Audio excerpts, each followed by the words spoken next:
12월 11일 새생명의 아침입니다. 다 함께 기도하겠습니다. 살아계신 하나님 아버지, 오늘도 새날 새 아침을 허락해 주시니 감사합니다.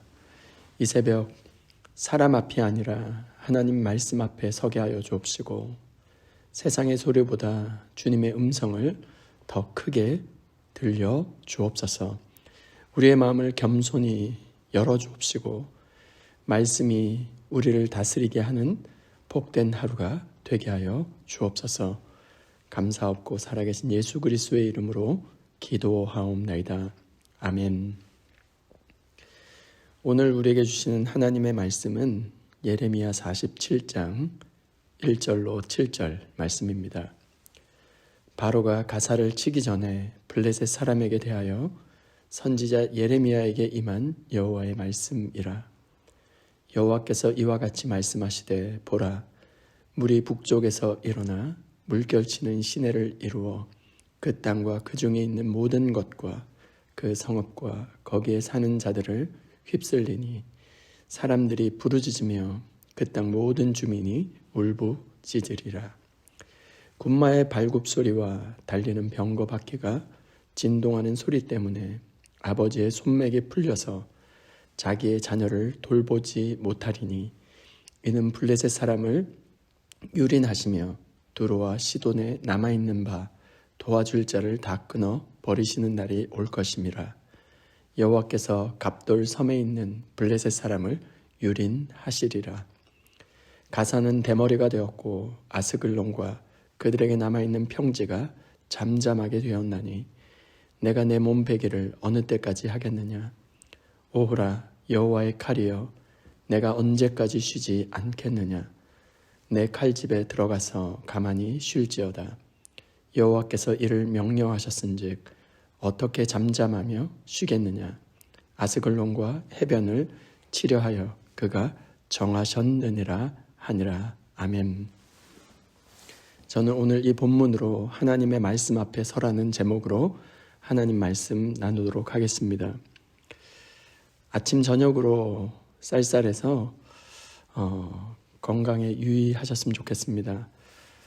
저는 주일 저녁부터 목이 잠기기 시작해서 계속해서 목에 좋은 것 이것저것 마시고 있는데 아직도 목이 완전히 회복되지 못했습니다.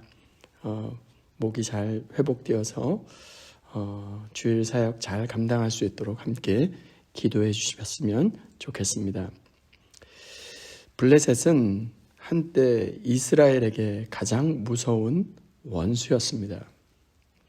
한때 이스라엘을 가장 괴롭히던 민족, 그러나 다윗 시대 이후에 그들은 점점 힘을 잃게 되었고, 예레미야 시대에는 해안가의 아주 작은 민족으로 전락하고 말았습니다. 한때는 강했지만 하나님의 시간 앞에서는 쇠락한 민족, 그들에게도 하나님의 말씀이 정확하게 임하였습니다. 오늘 본문은 그 블레셋을 향한 하나님의 심판 메시지입니다. 우리는 흔히 이렇게 생각합니다. 이 정도는 괜찮겠지. 설마 지금은 아닐 거야. 하나님의 말씀이 그대로 그렇게 이루어지겠어? 그러나 오늘 본문은 분명히 말하고 있습니다. 하나님의 말씀은 경고로 끝나는 것이 아니고 반드시 현실이 되는 것입니다. 블레셋은 이미 예전 같지 않았습니다. 다윗에게 패배했고 세력도 줄었고 주변의 위협도 많지 않았습니다. 그들은 아마 이렇게 생각하지 않았을까요? 이제 우리는 안전하다. 그러나 하나님의 말씀, 즉 심판은 이미 움직이고 있었습니다. 오늘 첫 번째 교훈은 이것입니다. 하나님의 심판은 홍수처럼 밀려온다는 것입니다. 2절 말씀입니다. 여호와께서 이와 같이 말씀하시되, 보라, 물이 북쪽에서 일어나 물결치는 시내를 이루어 그 땅과 그 중에 있는 모든 것과 그 성읍과 거기에 사는 자들을 휩쓸리니 사람들이 부르짖으며 그 땅 모든 주민이 울부짖으리라. 하나님은 블레셋의 멸망을 마치 강물이 넘쳐 흐르듯 홍수로 묘사하고 있습니다. 여러분, 홍수의 특징이 무엇입니까? 예고 없이 갑자기 밀려오는 것 아닙니까? 막을 길이 없습니다. 모든 것을 다 휩쓸어 버리고 갑니다. 바벨론의 군대는 물이 밀려오듯 블레셋을 덮칠 것이며 말발굽 소리, 병거 소리, 전쟁의 굉음이 온 땅을 덮어서 3절 말씀에는 부모가 자녀를 돌볼 틈도 없이 도망치게 될 것이라 말하고 있습니다. 2절 말씀에 중요한 말씀이 있습니다.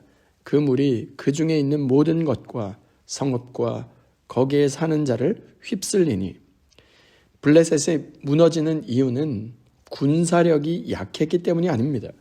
하나님의 말씀이 이미 그 땅을 덮고 있었기 때문입니다. 주 안에 사랑하는 여러분, 세상은 지금도 조용한 것처럼 보입니다. 그러나 하나님의 말씀은 이미 움직이고 있습니다. 회개 없는 신앙, 말씀 없는 신앙, 순종 없는 신앙, 이것 역시 비가 내리고 창수가 내릴 때 모래 위에 지은 집이 와르르 무너지듯이 하나님의 심판, 홍수 앞에 서 있는 모습이 될 수 있다는 것입니다. 하나님께서 오늘 우리에게 묻고 계십니다. 너는 지금 어디 위에 서 있느냐? 세상의 안전 위에 서 있습니까? 아니면 하나님의 말씀 위에 서 있습니까? 홍수는 피할 수 없지만 주의 약속하신 말씀 위에 서면 살 수 있는 것입니다. 오늘 이 새벽 세상의 소리에 흔들리지 아니하고 오직 하나님의 말씀 위에 서서 흔들리지 않는 저와 여러분 모두가 될 수 있기를 주님의 이름으로 축원드립니다. 두 번째, 하나님의 심판은 반드시 성취된다는 것입니다. 6절과 7절 말씀입니다. 오호라 여호와의 칼이여, 내가 언제까지 쉬지 않겠느냐? 내 칼집에 들어가서 가만히 쉴지어다. 여호와께서 이를 명령하셨은즉 어떻게 잠잠하며 쉬겠느냐? 아스글론과 해변을 치려 하여 그가 정하셨느니라 하니라. 여기서 놀라운 장면이 나옵니다. 사람들이 여호와의 칼에 말을 걸고 있어요. 내가 언제까지 쉬지 않겠느냐? 이제 좀 쉬어라 말합니다. 왜입니까? 그 칼은 사람의 분노가 아니라 하나님의 명령을 받았기 때문입니다. 블레셋은 이렇게 외쳤을 것입니다. 시간이 지나면 괜찮아질 거야. 적당히 타협하면 멈추겠지. 이 정도면 하나님도 이제 그만하시겠지. 그러나 하나님의 심판은 감정이 아니라 약속의 성취입니다. 하나님께서 말씀하신 것은 반드시 이루어집니다. 그러나 7절에 결정적인 답이 나옵니다. 여호와께서 이를 명령하셨은즉 어떻게 잠잠하며 쉬겠느냐? 주의 칼은 우연히 움직이지 않습니다. 하나님의 명령이 있을 때만 움직이고 하나님의 뜻이 이루어질 때까지 멈추지 않습니다. 하나님의 말씀은 반드시 성취됩니다. 그렇다면 가장 지혜로운 선택은 무엇일까요? 그것은 단 하나입니다. 심판 앞에 서는 것이 아니라 하나님의 말씀 앞에 먼저 서는 것입니다. 오늘 이 새벽 하나님의 말씀 앞에 바로 서는 결단이 우리의 인생을 살리는 구원의 시작이 될 수 있기를 주님의 이름으로 축원드립니다. 주 안에 사랑하는 여러분, 오늘 본문은 블레셋 이야기로 끝나지 않습니다. 이 말씀은 오늘 우리에게 주신 경고이며 은혜입니다. 하나님의 심판은 홍수처럼 몰려옵니다. 하나님의 심판은 반드시 성취됩니다. 그러나 그보다 더 분명한 진리는 이것입니다. 말씀 앞에 서면 우리는 홍수 속에서도 건짐 받는다는 것입니다. 블레셋은 눈앞에 보이는 성읍 위에 서 있었고 우리는 지금 하나님의 말씀 위에 설 수 있습니다. 오늘 이 새벽 하나님 앞에 이렇게 고백하기를 소원합니다. 주님, 이제 사람 앞이 아니라 주의 말씀 앞에 서겠습니다. 상황보다 말씀이 우리의 삶의 가장 최우선순위가 되게 하옵소서. 이 고백 위에 하나님의 오늘도 우리의 인생을 지켜주실 줄 믿습니다. 말씀 앞에 서는 하루, 말씀으로 살아나는 하루, 말씀이 인생을 이끄는 복된 하루가 되실 수 있기를 주님의 이름으로 축원드립니다. 이 시간 받은 말씀과 공동의 기도 제목을 가지고 함께 기도하겠습니다. 첫 번째, 주님, 하나님의 심판을 두려워하기 전에 하나님의 말씀 앞에 먼저 서게 하옵소서. 두 번째, 세상의 안전위가 아니라 오직 주의 말씀 위에 서는 자되어 흔들리지 않게 하옵소서. 세 번째, 목요일은 다음 세대를 위해 기도하는 날입니다. 다음 세대가 말씀의 반석 위에 세워지게 하옵시고 중고등부를 담당할 하나님의 마음에 합한 목자를 속히 보내어 주옵소서. 공동의 기도 제목과 각자의 기도 제목을 주님께 올려드리며 함께 기도하겠습니다.